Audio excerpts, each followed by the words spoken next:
उत्तर प्रदेश की नौकरशाही वाकई बदल चुकी है? क्या जिस अवस्था पर कभी धीमी कार्यशैली, फाइलों में उलझे फैसले और पॉलिसी पैरालिसिस के आरोप लगते थे, वही प्रशासनिक मशीनरी अब विकसित भारत की सबसे बड़ी ताकत बनने जा रही है? क्या उत्तर प्रदेश अब केवल देश का सबसे बड़ा राज्य नहीं बल्कि भारत की विकास यात्रा का नेतृत्व करने की तैयारी में है? और 464 करोड़ रुपए की लागत से बनी एक नई प्रशासनिक एकेडमी आखिर यूपी की ब्यूरोक्रेसी की तस्वीर कैसे बदल सकती है? इन सभी सवालों के जवाब मुख्यमंत्री योगी आदित्यनाथ के एक बड़े कार्यक्रम और उनके कई महत्वपूर्ण संदेशों में छिपे हैं। आइए इस पूरी रिपोर्ट में विस्तार से समझते हैं कि मुख्यमंत्री ने क्यों कहा कि यूपी की नौकरशाही अब पॉलिसी पैरालिसिस की शिकार नहीं है। लखनऊ, 3 जुलाई। मुख्यमंत्री योगी आदित्यनाथ ने डॉक्टर राम मनोहर लोहिया उत्तर प्रदेश प्रशासन एवं प्रबंधन एकेडमी के नवनिर्मित अत्याधुनिक परिसर का लोकार्पण किया। यह परिसर 22 एकड़ से अधिक क्षेत्रफल में करीब 464 करोड़ रुपए की लागत से तैयार किया गया है। लोकार्पण से पहले मुख्यमंत्री ने विधि विधान से पूजा अर्चना की और पूरे परिसर का निरीक्षण भी किया। उन्होंने कक्षाओं, प्रशिक्षण सुविधाओं, डिजिटल इंफ्रास्ट्रक्चर और अन्य व्यवस्थाओं की जानकारी ली। मुख्यमंत्री ने कहा कि यह केवल एक प्रशिक्षण संस्थान नहीं है बल्कि इसे भारत का सबसे अग्रणी स्कूल ऑफ पब्लिक लीडरशिप बनाया जाना चाहिए। उन्होंने 3 महत्वपूर्ण अवधारणाओं का उल्लेख किया: knowledge to development, development to public trust और public trust to nation building. मुख्यमंत्री के अनुसार इन्हीं 3 स्तंभों पर भविष्य का प्रशासन खड़ा होगा। कार्यक्रम का सबसे चर्चित और सबसे बड़ा बयान यही सामने आया।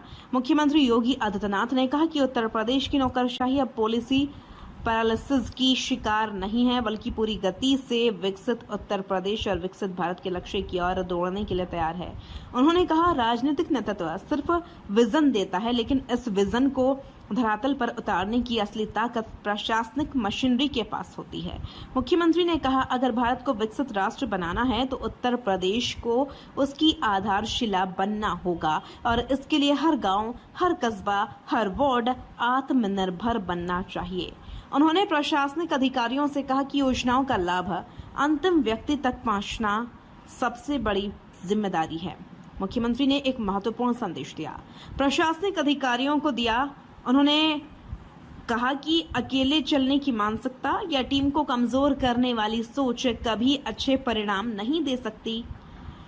सफल प्रशासन हमेशा टीम वर्क, सकारात्मक सोच और नवाचार से चलता है।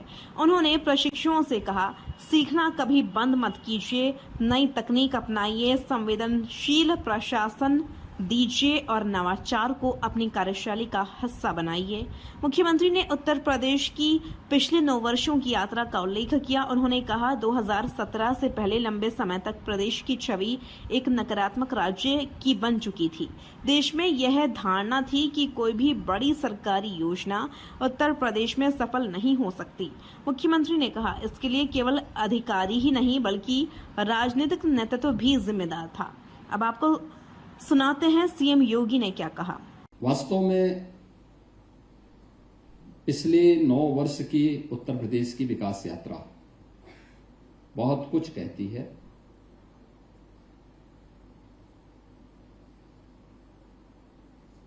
नौकरशाही पहले भी थी, वर्तमान में भी है और आगे भी ये व्यवस्थाएं रहेंगी। लेकिन हम भी परिवर्तन के वाहक बन सकते हैं। यह पिछले 9 वर्ष के अंदर उत्तर प्रदेश के अंदर देखने को मिला है। कोई व्यक्ति, कोई राजनेता या कोई सरकार बहुत कुछ बोल सकती है,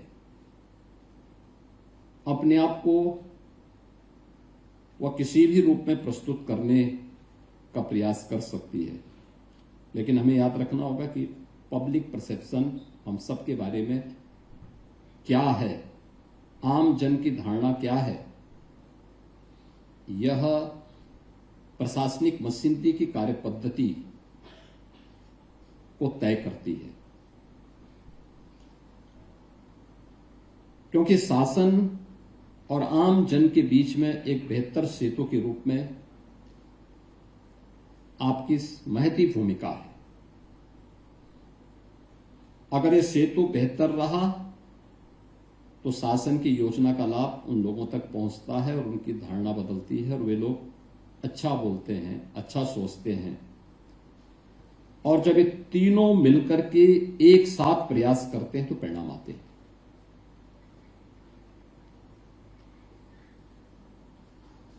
जो भी परिस्थितियां रही होंगी, लेकिन 2017 के पहले लगभग 2 दशक का कालखंड ऐसा था यूपी का, जिसके बारे में लोगों के मन में यूपी, या मैं मानता हूं लगभग 3 दशक का कालखंड ऐसा था जिसमें यूपी के बारे में लोगों की धारणाएं बहुत नेगेटिव हो गई थी।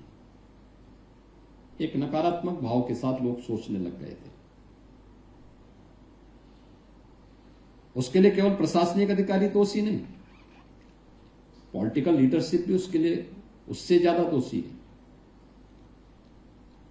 लेकिन खामियाजा देश की सबसे बड़ी आबादी के राज्य को भी भुगतना पड़ा और इसका खामियाजा अंततः देश के विकास पर भी विपरीत रूप में देखने को प्राप्त हम सबको और पूरे देश को देखने को मिलता था। एक धारणा बन चुकी थी कि भारत के अंदर कोई भी स्कीम इसलिए सफल नहीं होगी क्योंकि सबसे बड़े राज्य में उस सामर्थ्य नहीं है कि वह उस स्कीम को सफलतापूर्वक क्रियान्वित कर सके, या इच्छा शक्ति नहीं है, या वे करना नहीं चाहते। लेकिन मैं कह सकता हूं कि पिछले 9 वर्ष के अंदर उत्तर प्रदेश ने जो यहां की नौकरशाही के बारे में, यहां के शासन की कार्य पद्धति के बारे में, या उत्तर प्रदेश के आम जन के सामने जो एक पहचान का संकट था, उससे उभर करके अपनी एक नई पहचान बनाई है। और अब उत्तर प्रदेश देश के अंदर उन राज्यों में अपने आप को स्थापित कर चुका है जहां पे आज के दिन पे उत्तर प्रदेश के सरकार हो, प्रशासनिक अधिकारी हो, या फिर आम जन हो, इनमें से किसी के लिए पहचान का संकट आज के समय नहीं है। यूपी अब बॉटम 5 से देश के अंदर टॉप 3 की इकोनॉमी के रूप में अपने आप को स्थापित करने में सफल हुआ है। बीमारू राज्य से उभरा है। हर एक क्षेत्र में उसने कुछ नए प्रतिमान स्थापित किए हैं। सुरक्षा और सुशासन का मॉडल क्या हो सकता है, वह स्थापित किए हैं। क्राउड मैनेजमेंट कैसे हो सकता है, इसके उदाहरण प्रस्तुत किए हैं। मुख्यमंत्री के अनुसार आज उत्तर प्रदेश देश की शेष 3 अर्थव्यवस्थाओं में शामिल है। उन्होंने दावा किया कि अब उत्तर प्रदेश बीमारू राज्य नहीं कहलाता। प्रदेश लगातार 6 वर्षों से रेवेन्यू सरप्लस स्टेट है। भारत सरकार की अधिकांश योजनाओं के क्रियान्वयन में उत्तर प्रदेश पहले या दूसरे स्थान पर रहता है। मुख्यमंत्री ने प्रधानमंत्री नरेंद्र मोदी के मिशन कर्मा योगी और आईगोट प्लेटफॉर्म का भी उल्लेख किया। उन्होंने कहा, कुछ समय पहले तक उत्तर प्रदेश इस प्लेटफॉर्म पर काफी पीछे था, लेकिन आज प्रदेश देश में पहले स्थान पर है। उन्होंने इसे प्रशासनिक अधिकारियों की कार्यकुशलता का प्रमाण बताया। 98 लाख सुझावों से बना विजन डॉक्यूमेंट। मुख्यमंत्री ने बताया कि विकसित भारत और विकसित उत्तर प्रदेश को लेकर प्रदेश भर में व्यापक संवाद अभियान चलाया गया। 300 वरिष्ठ प्रशासनिक अधिकारी, पूर्व अधिकारी और शिक्षाविद गांव, शहरों और चौपालों तक पहुंचे। प्रदेश सरकार को 98 लाख से अधिक सुझाव प्राप्त हुए। इन्हीं सुझावों के आधार पर विजन डॉक्यूमेंट तैयार किया गया। मुख्यमंत्री ने तकनीक आधारित सुशासन को सरकार की सबसे बड़ी उपलब्धि बताया। उन्होंने उदाहरण दिए, राशन वितरण अब ई-पोज मशीनों से होता है। पहले भ्रष्टाचार और शिकायतें होती थीं, अब पारदर्शिता है। गन्ना किसानों को अब मोबाइल पर पूरी जानकारी मिलती है। पर्ची, ब्लैक मार्केटिंग और घटतौली जैसी समस्याएं कम हुई हैं। डीबीटी व्यवस्था यानी डायरेक्ट बेनिफिट ट्रांसफर के माध्यम से सरकारी योजनाओं का पैसा सीधे लाभार्थियों के खातों में पहुंच रहा है। बिचौलियों की भूमिका लगभग समाप्त हो चुकी है। मुख्यमंत्री ने कहा, आज देश के करीब 60% एक्सप्रेसवे उत्तर प्रदेश में हैं। 4 लेन, 6 लेन, मेट्रो, एयरपोर्ट, रैपिड रेल और इनलैंड वाटरवे आज प्रदेश की नई पहचान बन चुके हैं।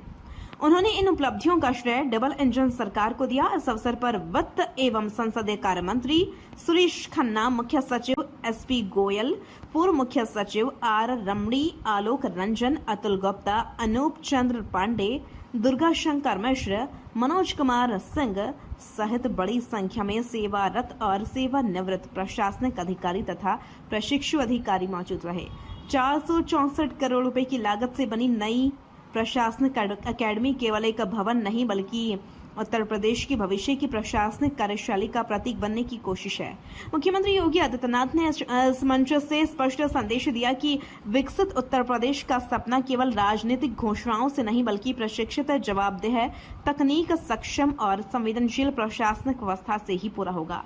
उन्होंने टीम वर्क, तकनीक, पारदर्शिता और निरंतर सीखने की संस्कृति को सुशासन की आधारशिला बताया। अब सबसे बड़ा सवाल यही है, क्या इन घोषणाओं और नई प्रशासनिक सोच का प्रभाव प्रदेश के गांवों, कस्बों, शहरों और आम नागरिकों तक उसी गति से पहुंचेगा जिस गति का दावा सरकार कर रही है? इसका उत्तर आने वाले समय में नीतियों के क्रियान्वयन और जमीन परिणामों से स्पष्ट होगा। फिलहाल लखनऊ से इतना ही।